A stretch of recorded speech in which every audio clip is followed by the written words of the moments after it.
very difficult industry to get into, especially when you're new. You don't want to take my property for sale. Hopefully I can just sell one home one day. What are you going to do for me? How many homes did you sell? This is the Untold Journey. How are you? Good. How are you? I'm doing well. Awesome, man. I'm doing amazing after you made it today. Yeah, 100%. You know, I've got to say one thing. Good for you for starting this podcast, telling untold stories on the Untold Journey. Did you rehearse that before coming here? No. It's on the spot, Okay. So I know you're in the real estate game. Yeah. But who are you outside of real estate? I'm just a guy that's looking to better myself on a daily basis, growing day by day, and hoping to empower people around me day by day as well. So outside of real estate, just to be a better person, a better community member, and a good person to the society. Why did you even start real estate? Okay, so funny story. My dad one day pointed out a sign and said, "Hey, you can get your license in 90 days." I was 17 at the time. And there was just one of those billboards where they were advertising to get your license. And my dad pointed at it, and I'm like, I think it'd be pretty cool to have my license while I'm in university as well. So decided to go and take up on the challenge. And then a few years later, ended up getting licensed while I was still in university. So I kind of just fell into it. Almost quit after my first year in real estate. Thankfully, I watched a few real estate shows like $1 Million Listings and some YouTube videos, and I'm like, let me give it one last shot. And after educating myself and, getting motivated on how to sell real estate and how to connect with clients, I said, let me give it a go. And I went all out that second year, and, it ended up becoming my full-time gig. But was there like something telling you, yo, I have to get into real estate? Believe it or not, no. I think I was always into business. I wanted to do something in business. So I went to business management at Toronto Metropolitan University and wanted to work at a bank originally. And then I was in my finance classes. I was asking my peers what they wanted to do. And when I asked them, hey, what are you going to do? Work at a bank. Oh, okay, yeah, me too. What do you want to do? Work at a bank. Yeah, me too. And I looked up all the positions of what I can do at the bank. I'm like, I don't think this is for me. Right? It's a 9 to 5. It's a salary gig, and it just wasn't for me. So I started exploring, and I think real estate was calling me. I don't think I was looking into getting into real estate. It just kind of fell on my lap, and I feel like a lot of real estate agents kind of fall into it. In the industry, you'll notice a lot of people getting into engineering, or they come from the IT background or even the medical background, and they all just kind of fall into it unless your family members were already in the business. Basically, that's it. And then you're like, okay, I'm going to just become a real estate agent. Let's give it a shot, yeah. Because my parents, they were moving around a lot. Growing up from childhood, just like we kept moving around. So almost every 3 to 4 years, there's always an ever-changing change. They're like, oh, why don't you be a part of those transactions instead? And then, the first property I ever sold was my parents' home. And then, things took off from there. Parents' home, and then now you got more into the commercial side of it. Yeah. So talking to your first year, you say you're gonna give up. Yeah.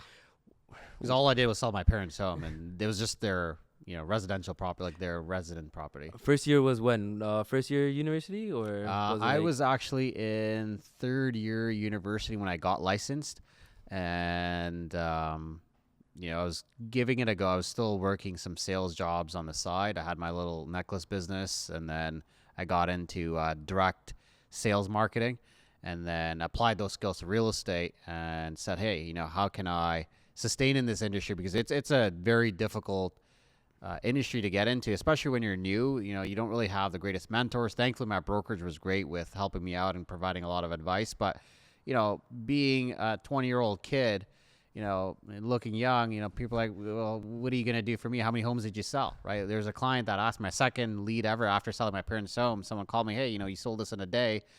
Come sell my property. And they're like, how many homes did you sell? I'm like, I just sold one. And they're like, one, every real estate agent we interviewed sold like hundreds of homes. And then I guess they just saw the youthfulness in me, the energy in me. And they're like, okay, fine, we'll give it a shot.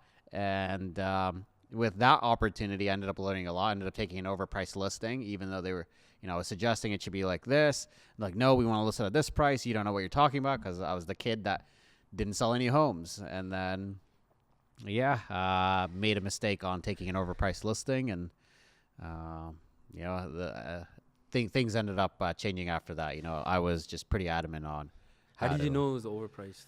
Well, what you do is you look into the comparable properties. So it was a condo for sale, and we saw all the properties that sold in the building and in the neighboring area. And we also called a few agents just to see what their traffic was looking like at their property.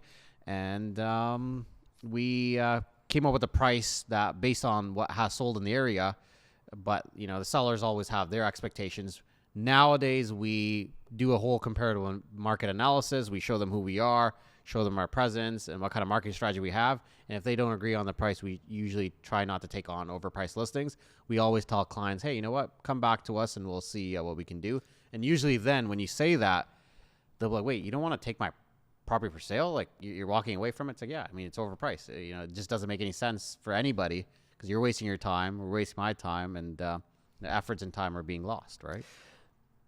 Do you learn all this in the courses that you take, or was it within your brokerage? No, it was all through mentorships and School of Hard Knocks, just kind of living through the experiences. I think I was blessed to be able to be a talker and put myself in the right positions. It's the right place, right time, meeting great people and networks, especially with Ryerson. I had a great community. And being in a school downtown Toronto, you get to meet all sorts of people, and they kind of show you the ropes and show you how things should be done. And you kind of figure things out by going online. I watched a lot of YouTube videos, and, we didn't have ChatGPT back then where you could just, simply type in prompts and ask questions. But, you kind of learn from everybody else. I would watch real estate agents from the States and all over the world and see what they did. And you have to get creative, right? So we took all of their ideas and we would turn it into our own. And, you just have to think outside the box. And that's what we're known for. Is it just you, or do you, like,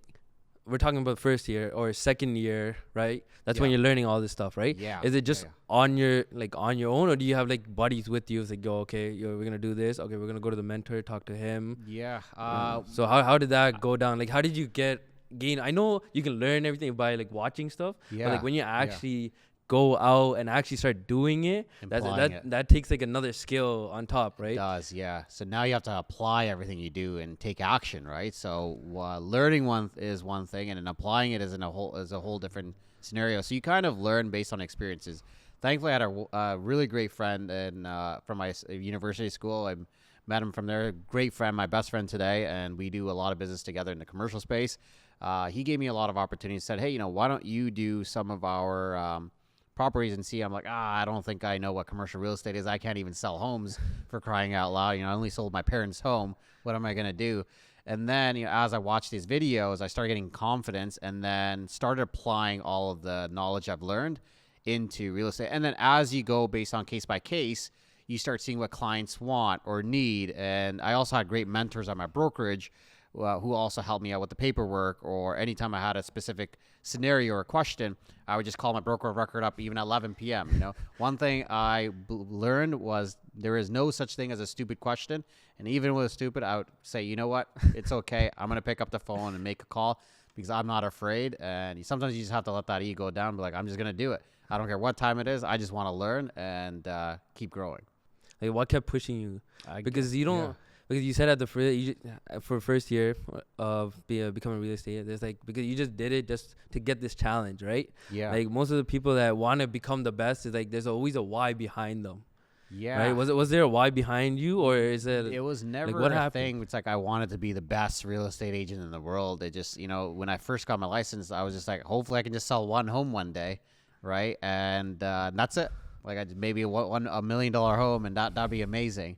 It's just over time, you just start looking at the journey, and you just want to do better than what you did yesterday. So for me in real estate, it was more about how can we do better, outdo ourselves from last year. So every year, how do we do better, and how do we grow? How do we empower everybody else around us? How do we empower clients?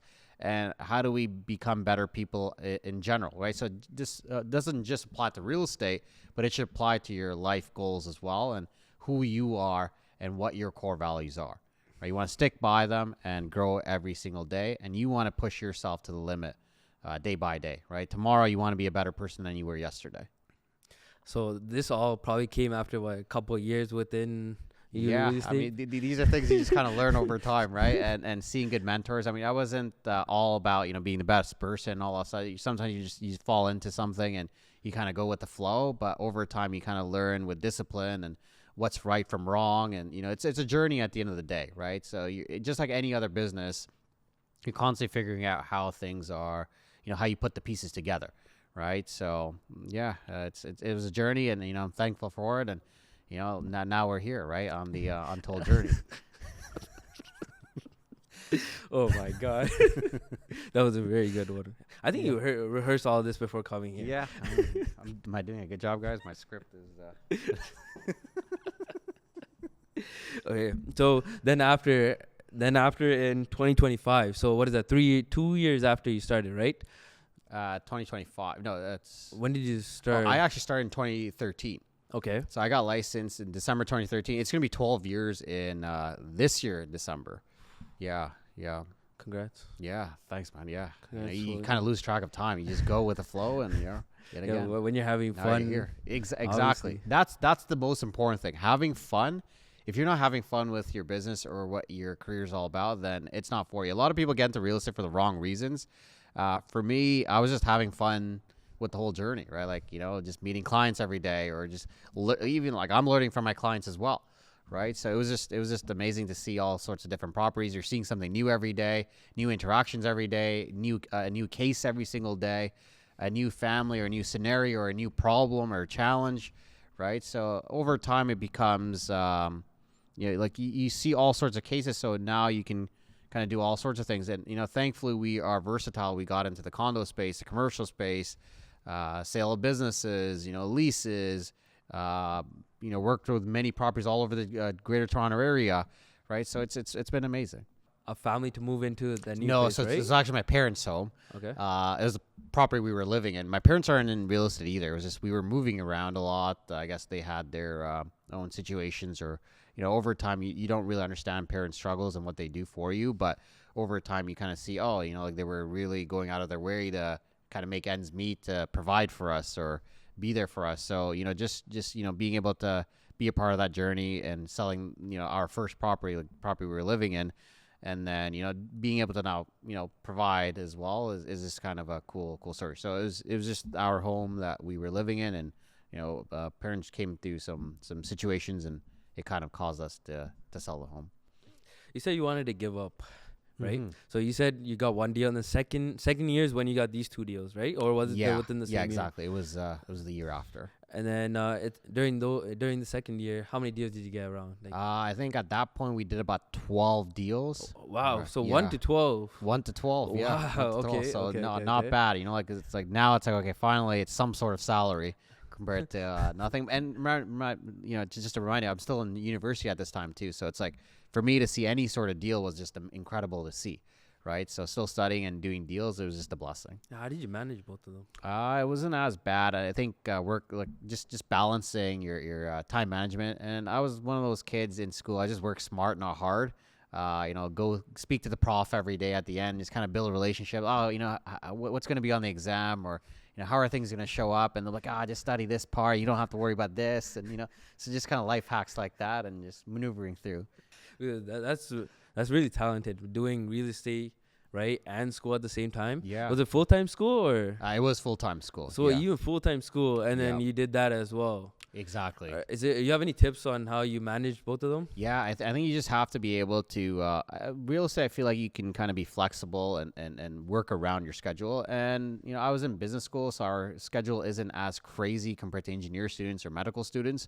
So I think it was easy for me to fit in time in between just to do showings. And remember, 12 deals isn't as much as you think, I guess, well, at least from what I see. But at that time, yeah, just being excited, I guess. Like, I think it was more like I was having fun. I didn't see it as work.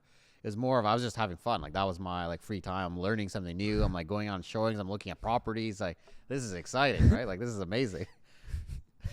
Yeah. So you're talking about school, and then because I think it's a lot because of all your legal fees. You got to talk to like the lawyers, right? You got to talk to the families, and then you got to do the showings for the house, right? There's like A to Z on that list, what I think of, right? Yeah. Because you're in that space. So that's why I think it's so much. Correct. Right? Like for a deal from start to end, right? Mm-hmm. How long does it really take? It depends on the client. So nowadays we set expectations. If we know that if you set an expectation, it's case by case, finding the right property, finding the goal. So once you understand what a client truly needs, so one thing we do is we'll get them qualified through a mortgage agent first. So what are you qualified to purchase? Yeah. And then based on that, we'll be like, okay, what do you need in a property? What are your must-haves and nots? And where can you compromise and not? And based on that, we kind of come up with the list of properties. And then usually if they aren't into that list, we know that client's going to take a few months to purchase. If not, then it's pretty easy to do. You can close a client within a month to 3. I'm usually on the listing side. Listings can take nowadays in today's market can take anywhere from 30 days to 6 months. Right, to sell. So nowadays it's more about how do you get out there. So we do a lot of ad spend. We have to showcase the property a lot better. Do the whole 9 yards. There's a whole complete package. And if you're not doing the smallest thing and you forget one thing, I feel like it can cost you on selling your property. So we try to keep a perfected system going and keep that marketing system pretty airtight. And so how do you do it from like start to the end, right? Mm-hmm. So like someone gives you the lead, right? And then you go and see like the property, how much it goes for, and then what is that? You probably go put it on realtor.ca or something. There's 2 sides. There's a purchase side and a sales side. So on the sales side, we go into the property, we analyze. We'll go in for a no obligation meeting. We'll kind of have a look at the property. We'll do a report for our client, show the client what we are all about, and then we come up with a whole plan on how we're going to obtain their price. Based on what we agreed to, then we do the paperwork. We'll get the property listed a week after. In that week, we're preparing by doing staging, cleaning, photography, videos, putting up the for sale sign, getting the brochures done, the marketing material done. And then we go into advertising the property, right? So once we go live, we're now on the official MLS. And then we also have our own marketing systems in the back end. So our admin is putting it on the systems, doing a whole newsletter and e-blast. We're calling agents every single day that sold properties in the area or bought properties in the area. We're flyering the neighborhood. Sometimes we'll have agents that'll go and door knock. It's an everyday process. There's 7 billion people in the world, and there's got to be one buyer for that home, right? So until you get to everybody, you just keep going. Once you get an offer, you'll get showings. We coordinate with the client on showings. So we have like an organized system. We keep track of everybody that went through the property. We'll follow up, until they tell us to, fork off. And so yeah, you just have to keep following up, and then we get buyer leads from that, and we'll maneuver those clients to other properties. And then you'll get an offer on a property. You present it to the seller. The seller will say yes or no, and then once it's done, you have the whole closing process where the lawyers then take over. And on the buyer side, the mortgage agents are working. So that's kind of more on the sales side. On the buy side, if you want to hear about it, you've got a client that wants to purchase something. Normally, we get them qualified to see what kind of budget they're working with. So, what's your credit score like? What's your down payment like? How much money do you have to play with? What's your monthly budget? And then based on that, we fine tune and say, okay, this is your budget. What are your must-haves and must-nots, right? Which area do you want to be in? And then we have to think outside the box sometimes because, clients may want the most perfect property, but when their budget's only, X, Y, Z, we have to set expectations, and that's where we have to educate the client on how that works. Then we go out and search for properties and then book showings, go out to the properties, view them. That's the fun part. And then, we'll see, where properties may be, wrong or what's wrong with it, or, and we'll do an inspection. After we put an offer, we'll do an inspection. We'll make sure the mortgage goes through. The lawyers will then review the deal afterwards, and then you're closing the deal. And then you have a set closed deal. So it looks... Now you said that like a whole SE side is like boom, boom, boom, boom, boom, boom, boom, boom, boom. Yeah, that's boom, just boom, the gist of it. Yeah, that's not even going into the hyper details. But yeah, that's just kind of like the broad. Is that the broad for usually all properties or everyone, for or the is most it just part, like, yeah. or is yeah. it yours? Like, okay, this is how I do it. That's the best way I can kind of explain it for the masses, on how the journey goes and how things are. But obviously, there's the nitty gritty as well on the inside. Hunting for properties, what to hunt out for, how to source a property, right? How do you leverage our network to find something off market, stuff like that, right? So, and it's all case by case depending on if you're looking to buy a plaza for sale, for example, or a condo sale, or if you're looking for a lease. Everything is case by case. Do you have like a routine that you go by every single day? This is okay. So I'm gonna just hit the commercial market. Mm-hmm. Okay, so I'm gonna try getting this plaza. Right? Yeah. And then what? You just call that guy with the plaza or whatever. We have a system in place. We use a CRM. Okay. And once we get into work, then what we do is we've got a whole system with our admin, our team, and myself.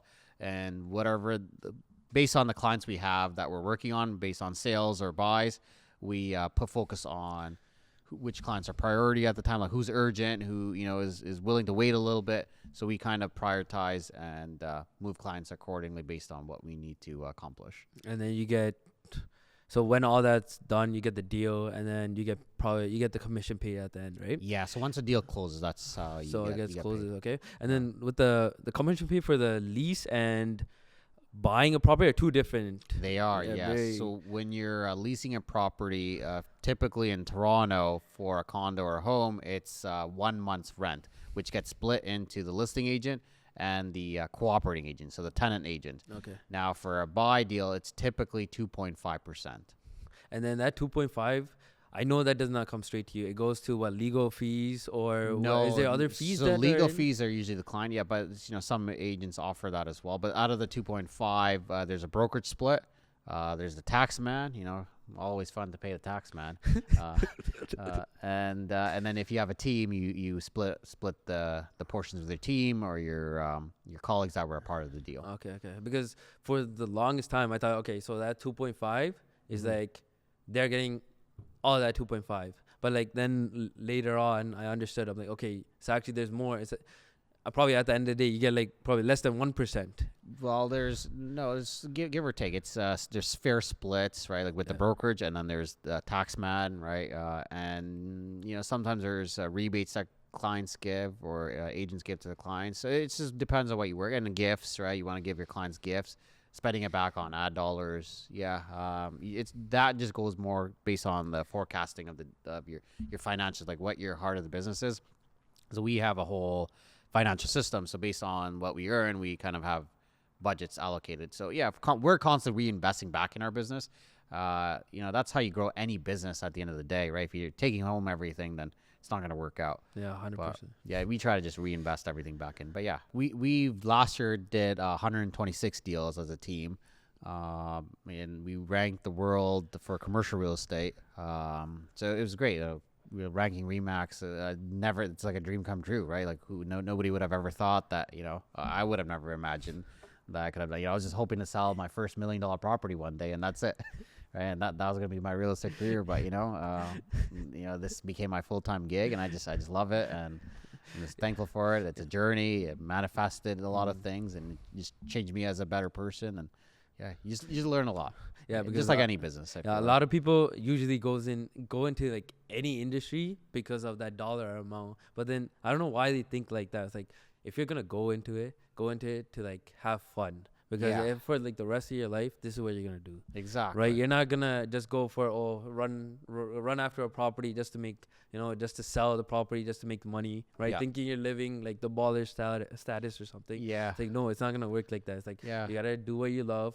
Right, and then you got to do it well as well. Mm-hmm. And a lot of people watch the real estate shows and they see the big money and the big homes and they think that's what real estate is. But there's reality to it, right? So it's actually helping people out, and there is a lot of great dollar that comes with it. But you just have to treat it like a business instead of a job, and it'll go a long way. Yeah, people say 185 million. It's like imagine I sell that. Imagine. But they can't even sell like a lease properly. Yeah, you see, like, it goes to that small property. Like their passion's too high, but you got to start from the basics, get the foundation. Exactly, just like anything. Build it. Like everybody, even if you want to be like the next McDonald's. Yeah. right? For you to have a successful restaurant, it doesn't start from day one, right? You have to build the customer base, you have to build the community, you have to network, you have to do good to everybody else, and really offer the greatest food, right? That's just a food for thought. So because we were talking about the finance area, so when you're doing when you're getting your license, right? Mm-hmm. Usually, how much does it take? Like, how much would you have to put? Like, how much would you have to invest into the license to gain the real estate license? Well, when I first did it, was many years ago. So that was about 12 years ago. It was a whole different process. I know right now, as of today in the GTA, you have to go through a Humber West college program. To be honest, I'm not the best person to ask this. I would just go on ChatGPT or Google and see how much it is. I believe it's going to be around $4,000 to $6,000, but don't quote me on it. Okay. All right, don't be like Sai said this. I have no idea, Humber West. A lot of people don't really know how much the startup costs, right? Like you said, like, okay, so let's say the ballpark is 46, right? They'll put 46. I'm like, and then I'm gonna sell a $100 million house. Boom, I'm gonna make all that money in 1 year, done. But they don't really know. Yeah, and like, you remember, you also have yearly fees, right? You have your brokerage splits, you have your brokerage fees, you have your monthly fees if you have a brokerage that takes monthly fees. You also have your insurance with the real estate board. You're gonna get nailed with a lot of fees. So if you're not selling, it's pretty brutal.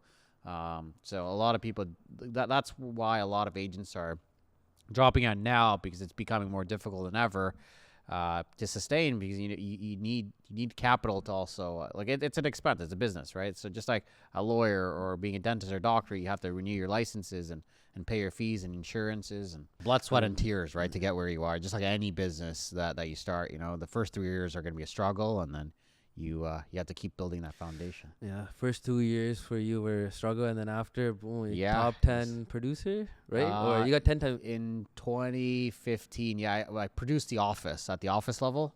I got number 1 for transactions, number 1 for commission, and number 1 for something else. And then every year at the office level, we produced number 1 in some sort of category, whether it's units sold or gross commission or sales volume or a number 1 team. We got some sort of number 1 for the last 10 years in a row from 2015 at the office level. But that's impeccable. Like, yeah, honestly, like doing it 10 years in a row, mm-hmm. right? You just stay in. It's like, yo, I'm doing the best, right? I'm gonna keep raising my bar up and up and up, right? And keep going, mm-hmm. right? So like that's. Like, you're really, really passionate about this, right? No, that's the only way you could keep pushing the bar. 100%. Right? There's a lot of people they want to go to sleep, or they get stressed out, or they get lazy, or they get tired of it. Whereas for me, it's like, let's keep going. That's the only way you can keep going in this in any business, like I keep saying. Yeah. I was gonna start off this podcast saying, like, I don't know if you have enough time just to say all your accolades, because there's a whole list on my paper just to name, right? Yeah. But I want to talk about you're 6th in the world for Remax. Yeah, so 6th in the world for small team commercial. So commercial real estate wise in the world, we ranked number 6 last year in 2024, and number 5 in all of Canada for commercial real estate. Oh my God. Yeah. Yeah. That's you raising the bar after bar after bar, and then you made it to the top 5, but top 10 to the top 100%. 5. Yeah, every year was a battle, and I mean, look, it just validates what we do, I guess. I guess it's a testament to our hard work and all of our work. Yet again, we don't really follow these records. It's just at the end of the year, my broker of record will call me and like, oh yeah, you got this. I'm like, oh, awesome. It means we're just doing a good job. So we try not to look back. It's like, keep looking forward. These awards and everything is cool, but just keep going, right? It's just the impact that you're trying to make, like that one family that you bought a house for, or like you found a house for, or that one business owner you found that one manufacturing facility or some type of facility for them. That fills your heart every time. I mean, it's amazing. Like, you see everything, right? Like in commercial, it's pretty cutthroat, and then in residential, it's pretty emotional. But let's not be real. Everybody gets into the real estate. It's not just about emotions and helping people. Obviously, it's the money as well. You're building a business here, and we want to keep growing that business, so that you buy more freedom in your life as well, right? You can provide now for your family. You can, go to the next level. Just like your pallet business here, right? Like it set you up for success. and you just keep going, right? Because it provides for you. This is what your gig is, and you're known for it, and over time, as you do a lot better, other people start recognizing that too, and they come to you for your advice, and that just means the world, right? Yeah, it's just very passionate about it. Yeah, that's the main key for many people. Is it passion or why? It's one of those two. That's it, right? Yeah. And then you see everything else, all the success and everything will come at you after. Exactly. Yeah. Let's say you started all over again. Started from ground zero, no connection, nothing. Yeah. How do you come back up?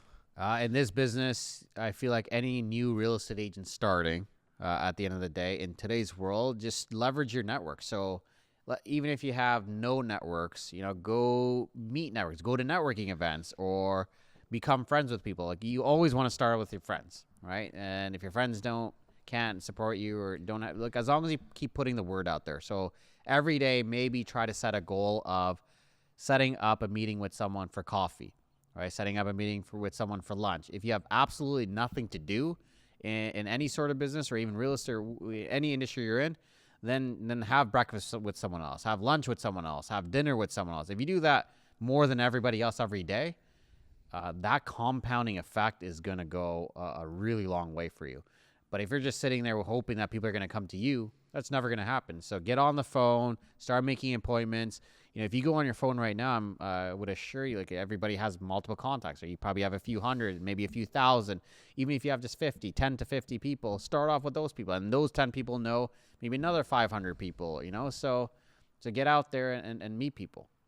So when you look at the lead, okay, say I'm brand new, right? So I have no one on my contact that really wants to buy a house. Okay. Yeah. What other ways that can I go and find the lead? Your best way is start off with your network. So going through your phone, if you have 100 people on your phone, call everybody up, right? Let them know you're a part of a brokerage or a real estate, that you just got started.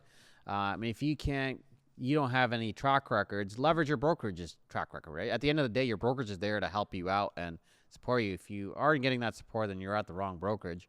But you want to, use that leverage, use their accolades to empower yourself, right? So meeting people, I think, is the only way to get leads. I don't think just a stranger's going to come out of the woodwork and just be like, hey, I'm going to trust this random guy and let's go, right?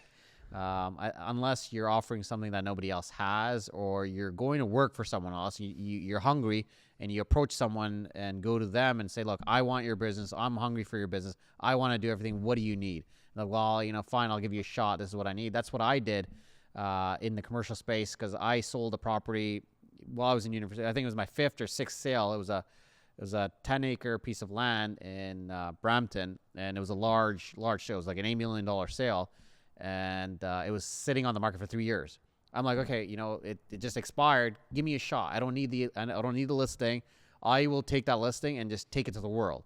And I just took all the details. I used Paint and Microsoft Word to put something together, and started making all the phone calls I could. I went on my LinkedIn. I had about 2,000 people at the time, because I kept adding someone new every day. And just started messaging the whole world, anybody I can, just to try to sell this thing. And I ended up selling it.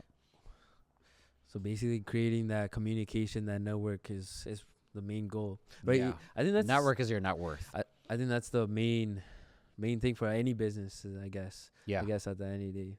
Yeah. At the end of the day, it's discipline, right? So you've got to really truck through all the hard battles and the obstacles. You just have to maneuver through, right? Discipline, and without having a proper routine, you're gonna sink pretty quick. You started a necklace business in high school, or was that? In high school, in my first year in university. So I was just scrolling through Facebook. I'm like, Facebook was a thing at the time, and I came across this ad, the Chicago Bull necklaces, right? Like these wooden necklaces, or some sort of like these like fan necklaces, and I'm like, oh, okay, that's pretty cool. And like, people are going crazy, right? Like they're like, I'll pay like $50 for a 20. I'm like, like maybe there's a real market for this. Like, I'm on Facebook all day. I've got nothing else to do. Let me give something a shot, or a business a shot.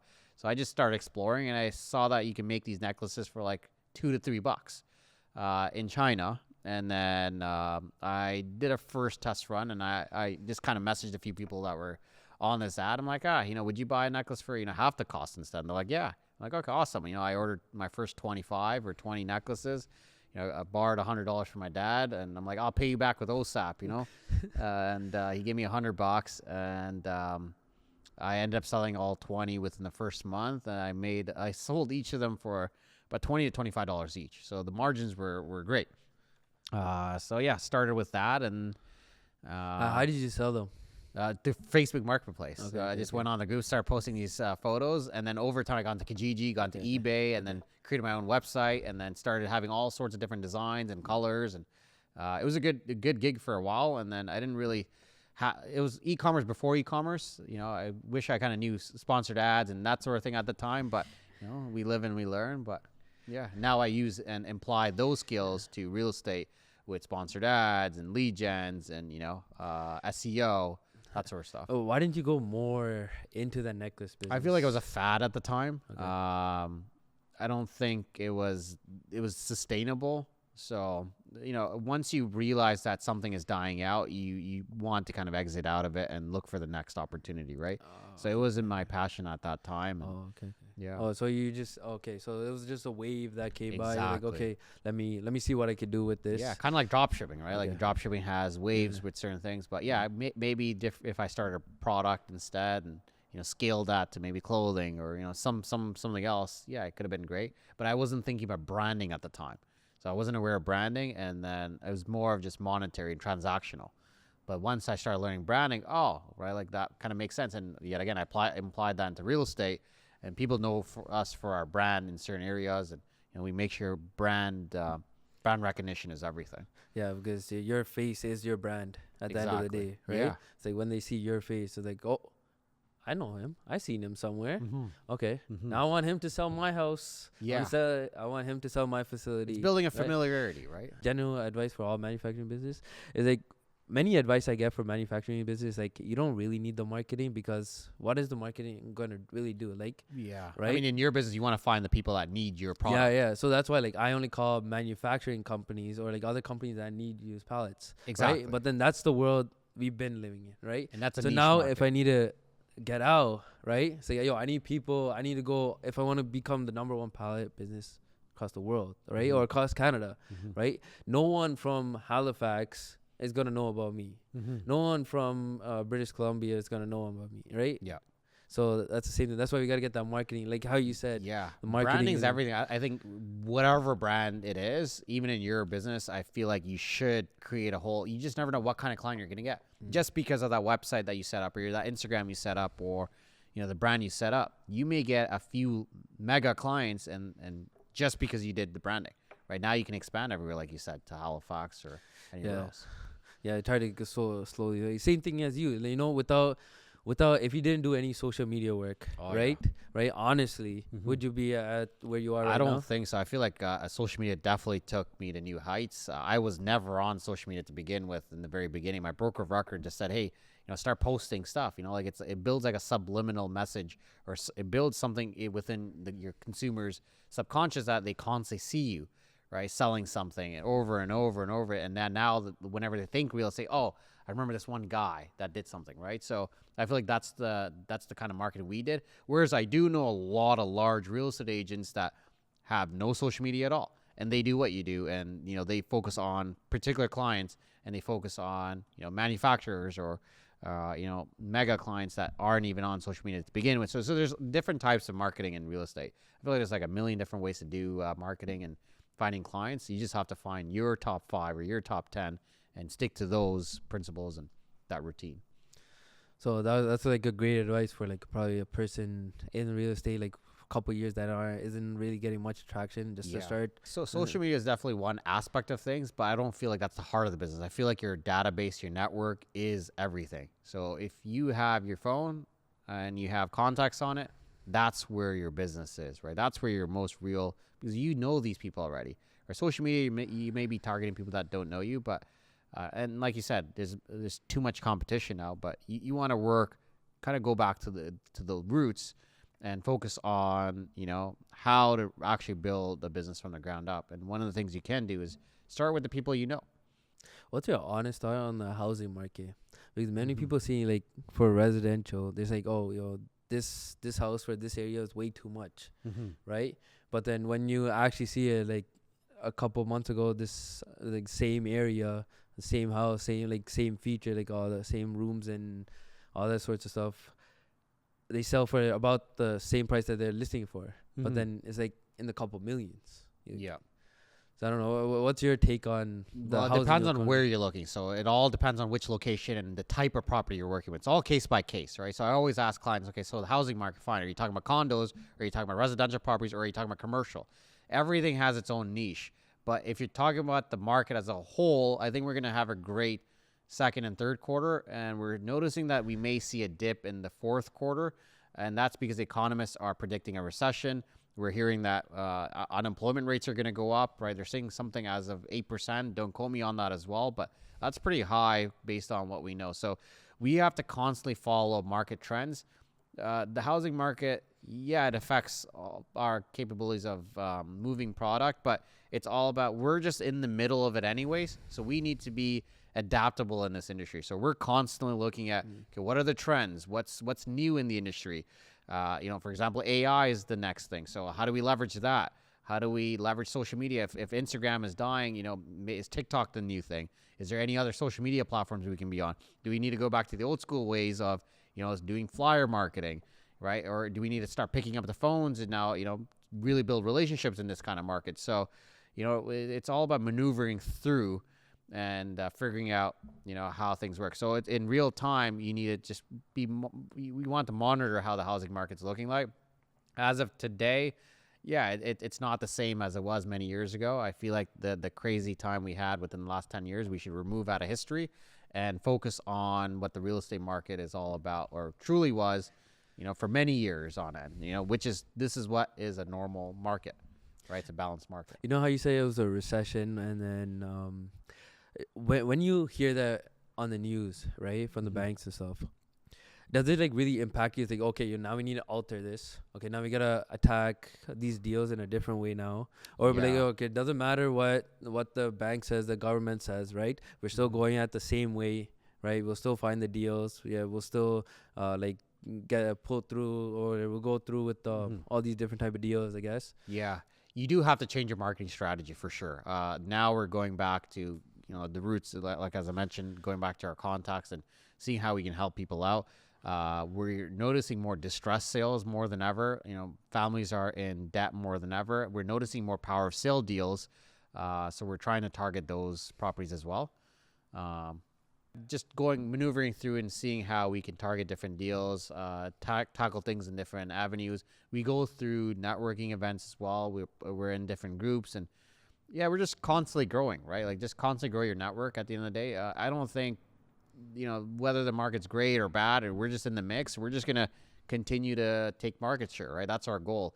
So how do we continue to take more market share in any given market and just be the name that people think of when it comes to real estate? So that's our goal.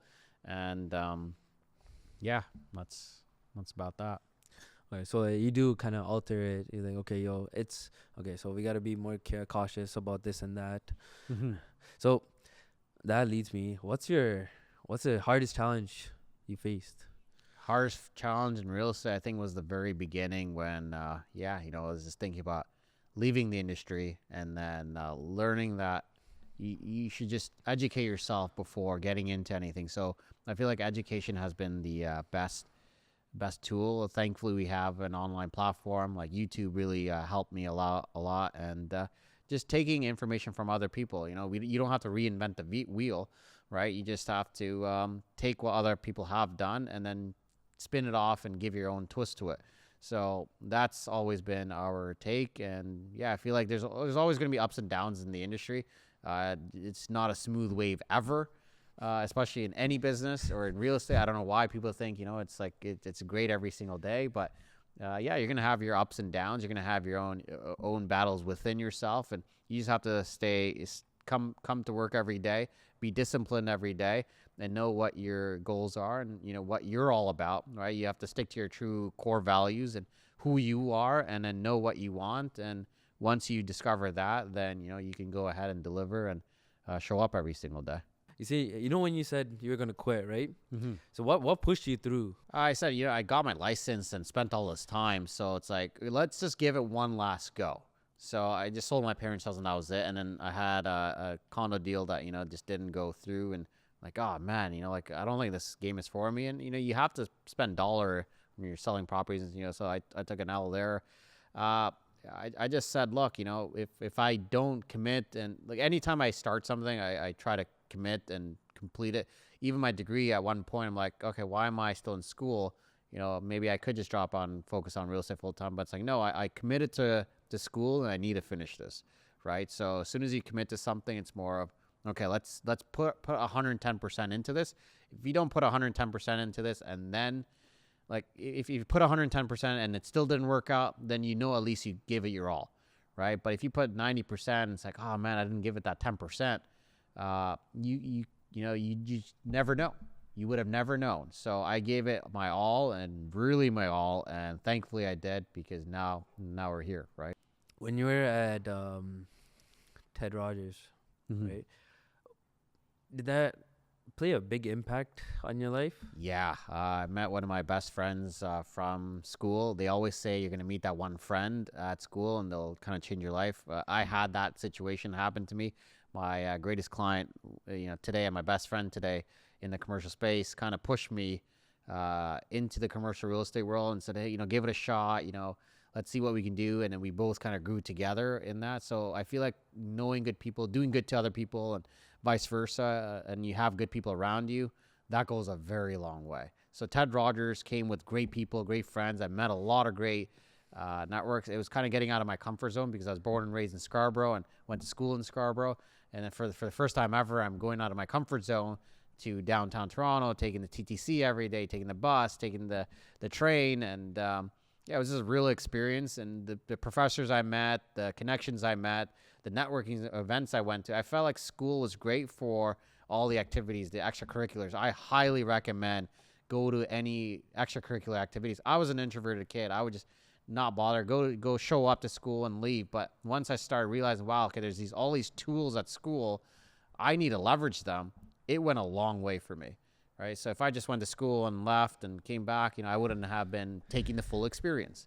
So that went a long way. Because a lot of real estate agents, they don't really go to university, right? Like after high school, they'll probably wait a couple years. They don't know what to do, and then they'll go into real estate, right? Because you don't need any degree, undergrad degree to do. Yeah, you need your high school diploma. Yeah, so that's it, right? And then they'll hop into it. So that's why you finished that, right? And then it played a big part in your life, right? Because many people don't think, okay, I don't really need it. I'll just go hop into real estate, right? Make my connection and keep going up. But clearly for you, that was a big part that you really needed in your life. Yeah, right? I needed university to scale me to next. I mean, even when I was getting my license, I thought maybe I should wait.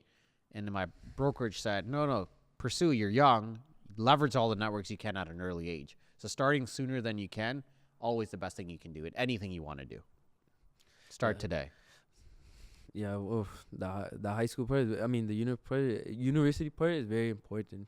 Because many people think, what's the point of university? Yeah. Right? It's like, I'm not even going to go, like what I do there, I don't bring it to, I don't bring it to the real world. Yeah, I don't people really, say that stuff. I don't really need university at all. Yeah, think about the positive aspects, right? It's like, don't think of the negative things. Okay, what can I get out of this program? Or, what am I spending all this on? And, people don't look at it from that way. They're like, this textbook, and this textbook's not going to go anywhere. Don't look at the small picture. Look at the long-term game, right? And anything you do, I feel like if you have a bigger vision and you have bigger goals, it'll all start, putting into the pieces start fitting in. Let me end it off with the last question. All right. So this is a question that I ask everyone. Okay. Right? If no one listened to this whole podcast and they tune into this moment right now, okay, what advice would you tell them? This doesn't have to be real estate related. This could be related to anything. My thing is stay consistent.